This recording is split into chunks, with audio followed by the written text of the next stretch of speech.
Pelaksanaan PTM secara terbatas sudah mulai diperbolehkan pemerintah Kota Lubuk Linggau sejak sepekan lalu.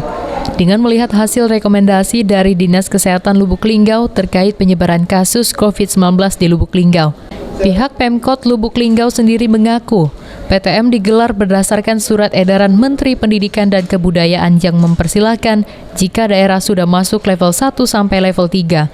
Dari pantauan tim Liputan PAL TV di SMP Negeri 6 Lubuk Linggau, aktivitas PTM terbatas cukup disambut antusias sejumlah siswa maupun para guru lantaran selama ini kegiatan belajar mengajar menggunakan sistem daring atau online. Para guru pun menilai meskipun PTM digelar secara terbatas, namun sangat efektif ketimbang daring. Karena lebih efektif mengajar anak-anak itu. Rasanya anak-anak itu bisa ngerti, langsung bisa ketemu dengan anak, langsung bisa ngajar. Anak juga kalau dia tidak ngerti kan langsung tanya sama gurunya, masih lebih mengerti lah gitu.